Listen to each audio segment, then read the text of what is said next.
When I came back in the office, I was shocked to learn that this weekend, the biggest story was frenzied social media rumors speculating whether Donald Trump had died. For the record, Donald Trump is very much alive, okay? And no, we like our presidents alive. What we have here isn't traditional conservatism. It isn't traditional republicanism. It is authoritarianism, but I think a better word for it, as I think about it, one that more people can understand, is gangsterism, thuggism. We don't have Ronald Reagan anymore. We have Tony Soprano. He's holding people up, threatening them, bullying them, doing things that are beyond his legal power to do. Trump didn't just step into the chaos, he turned it into a show and started selling tickets. Stephen Colbert and George Conway watch closely, turning his drama into sharp comedy. Colbert mocks Trump's obsession with fake wins, especially the AI-made mugshot of Obama that Trump shows off like a prized card. It's not real strategy, just online fantasies pretending to be leadership. Colbert makes sure everyone sees Trump stumbling through history, completely unaware he's the punchline. Yesterday, Donald Trump made a hard right onto the fascism freeway, and now he will deploy National Guard troops to Chicago. Our brave... Oh. Yes, boo. Our brave soldiers are not supposed to be wandering around American cities. The Marines' fight song isn't "From the halls of Montezuma, let's go eat Italian beef." That is not the mission. It's just absurd. I mean, it is absolutely silly. That case, you know, the Bridgegate case was never criminal. Everybody knew it wasn't criminal. The Supreme Court found it wasn't criminal. But Donald Trump raises this now, long after, I'm sure, the statute of limitations is run, because that's what Donald Trump is about. If you're enjoying this video, don't forget to subscribe and hit the bell icon. Conway isn't here to make jokes, but his criticism hits harder than any punchline. He explains that Trump sees the Supreme Court the same way he sees contractors useful until they disagree with him. Then suddenly they're corrupt. The real danger isn't just Trump's lies, but how he treats the law like a prop he can toss aside whenever it doesn't suit his anger. Conway calls it what it is, a plan to tear down democracy through tantrums and revenge. Holding people up, threatening them, bullying them, doing things that are beyond his legal power to do. And that scares people. It makes people pay protection money. We see Harvard possibly knuckling under to pay $500 million. We see these chip makers who are essentially saying, okay, take money from us. And we see the intimidation of people who have had the courage, like Miles, to speak out and criticize the president. Colbert shines a light on Trump's rallies, mocking them as traveling circuses full of tired slogans and fake nostalgia. They feel less like political events and more like a bad cover band playing the same old songs to an empty room. He pokes fun at Trump for obsessing over crowd sizes, as if leading a country were measured by ticket sales. The whole act feels desperate, and Colbert calls him out for confusing loudness with true leadership. Simply because Trump had 0 events on his schedule Wednesday, Thursday, or Friday, and one of the only signs that he might still be around was music in the Rose Garden, which the White House confirmed was the president's music. Which I gotta say is not the strongest proof of life. Meanwhile, Conway tears into Trump's legal battles, noting that his lawyers act more like improv comedians than real attorneys, making up outrageous excuses just to delay the inevitable. Each court appearance feels like a bad sitcom episode, with cliffhangers, over-the-top drama, and laughter from Trump's die-hard supporters. Conway is blunt. This isn't a real legal defense, it's a show put on by a man who treats subpoenas like stage invitations, caring more about attention than justice or the public. He's not about the public. He's not about doing the right thing by America. He's about, oh, can I win a Nobel Peace Prize? Oh, can I defeat my enemies? Because he's obsessed with defeating his enemies, criticizing, and ultimately now, because he has the power to do it, prosecuting people who disagree with him. And this is not America. This is not healthy. This is, and I hate, people don't want to reach this conclusion. This is authoritarianism. Colbert takes aim at Trump's latest fixation on crime stats. When Trump describes Chicago as a lawless wasteland, Colbert counters with real data, completely dismantling the exaggeration. With biting sarcasm, he points out that Trump treats facts like spoiled milk, ignoring them until the smell is impossible to miss. Colbert's humor doesn't just make fun of the lie, it shows how far Trump's entire narrative has drifted from reality. Adding to all this terrible, morbid speculation, on Thursday, Vice President J.D. Vance spoke to the USA Today, and here's how he answered the question, are you ready to assume the role of Commander-in-Chief if needed? The president is in incredibly good health. He's got incredible energy. And while most of the people who work around the president of the United States are younger than he is, I think that we find that he actually is the last person who goes to sleep. He's the last person making phone calls at night. Okay. Conway goes after Trump's hypocrisy, calling out how his supporters brush off every meltdown as just his style, as if turning the Oval Office into a comedy club counts as leadership. He warns that normalizing chaos doesn't make it harmless, it just lowers the standard until dysfunction is celebrated. His criticism is sharp and precise, cutting through the noise to reveal how damaging this really is. Meanwhile, Colbert mocks Trump's obsession with personal feuds, joking that his rallies and interviews sound less like political speeches and more like rants from a washed-up celebrity still bitter about bad reviews. Colbert quips that Trump doesn't give speeches, he gives Yelp complaints. The presidency, he says, has become less about leading and more about venting, and Colbert turns that absurdity into comedy gold. We have never seen anything like this in America. Everybody else in the entire world, I traveled to Europe twice this year, and people were watching out there because they understand history. And they're seeing in America things that happened. I was in Spain. They're seeing what happened with Franco. In Europe, they're seeing what happened with Hitler. This is how it's done. And it may seem alarmist to Americans who enjoy who enjoy our lives here in a beautiful country with so many things to do and so many ways to entertain ourselves. And it's time for Americans to wake up. This is serious. Donald Trump, people may laugh at him because he appears to be such a clown, but he's profoundly dangerous because he has the power of prosecution. Conway takes Trump's rants seriously, warning that while they can be funny, the damage they cause is deadly. When every loss is called fraud and every critic is labeled an enemy, the very core of democracy begins to crumble. Trump isn't just twisting history, he's tearing up the rulebook. Conway stresses that the real danger isn't just Trump himself, but the crowd cheering as the rulebook burns. Colbert, meanwhile, can't resist mocking Trump's social media meltdowns, reminding everyone that a man once trusted with nuclear codes spent more time rage tweeting than governing. To Trump, every subpoena is a witch hunt and every indictment a badge of honor. Conway cuts through the spin, saying that if everyone's chasing you with pitchforks, maybe you're not the victim, you're the monster. The endless excuses don't show strength, they show fear. Trump isn't fighting the system, he's running from it while still demanding applause. After Donald Trump won in 2016, your name was floated as someone who might work in his administration. You turned that down, and I was offered the job of head of the Civil Division of the Department of Justice. And I filled out all the forms. They ran my background check, and I was interviewing people who were going to work underneath me. I was sort of far along there.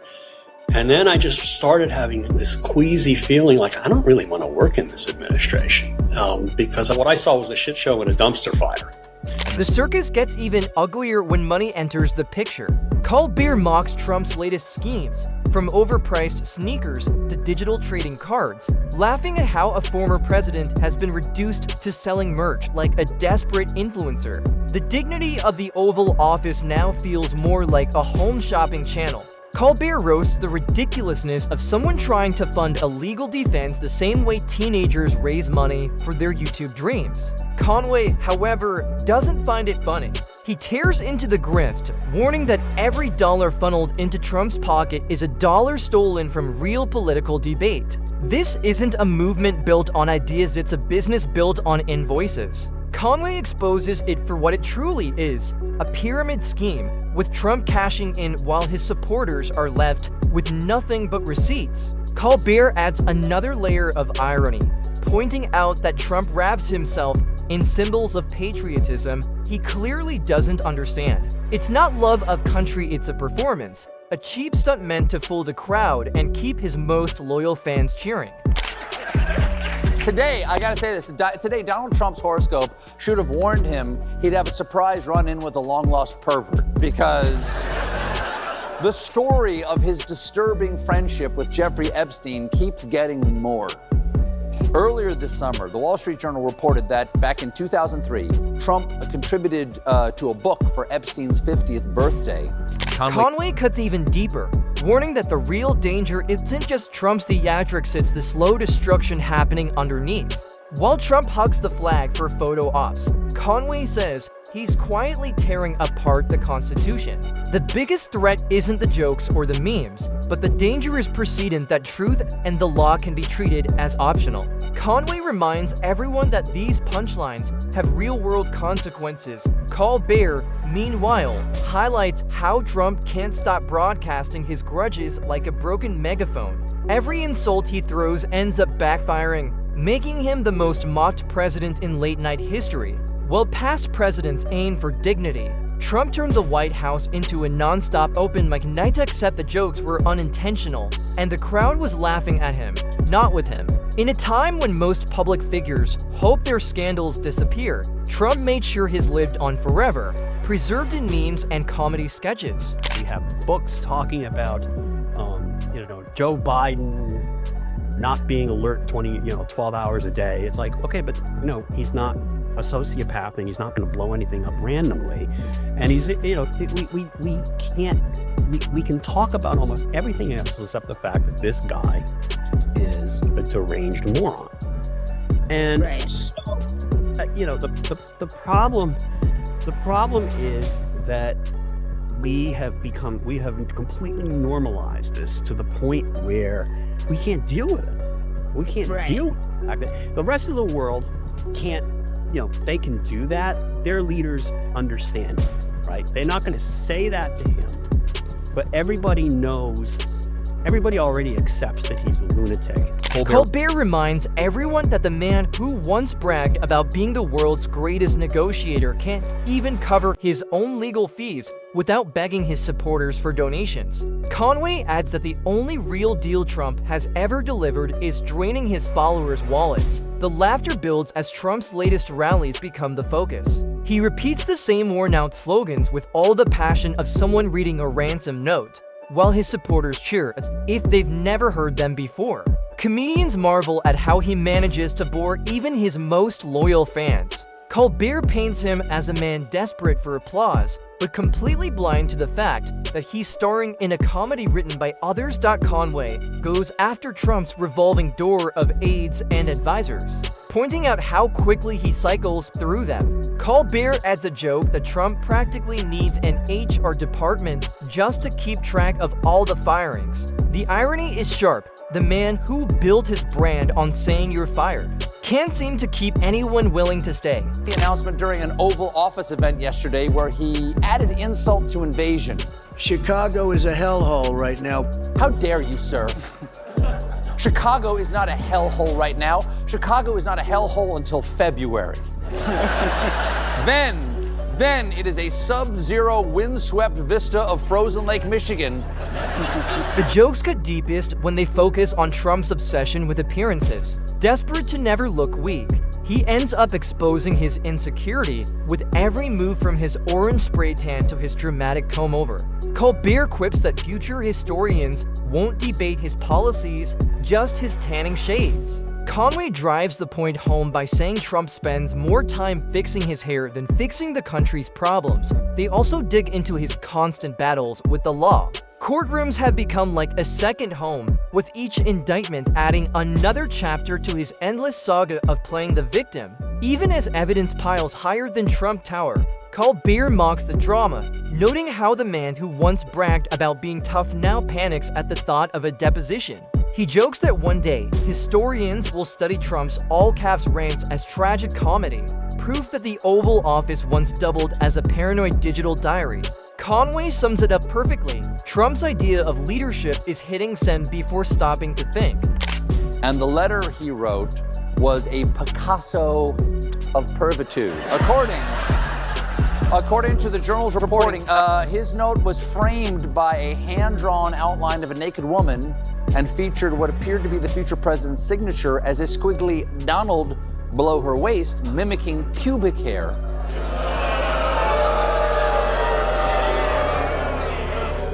But wait, there's more.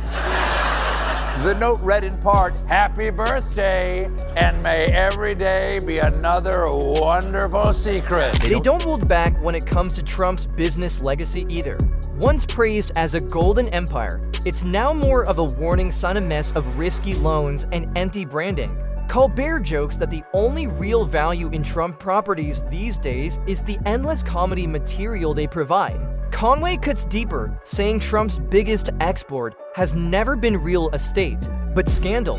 As the roast continues, the spotlight shifts to Trump's so-called vision for the future or lack of one. His campaign speeches feel like recycled rants, stitched together with complaints about the past. Colbert laughs at how every rally sounds more like a group therapy session than a political event, with Trump airing grievances instead of presenting plans. The final punches land on his place in history. While Trump dreams of being remembered as a political giant, Colbert and Conway argue his true legacy will be as America's most mocked leader. His scandals have buried his policies, his tantrums have outshined his accomplishments, and his constant need for attention guarantees he'll never fade quietly into the background. Yesterday, Trump posted, "Chicago is the worst and most dangerous city in the world by far." Worst and most dangerous? 2 words. You.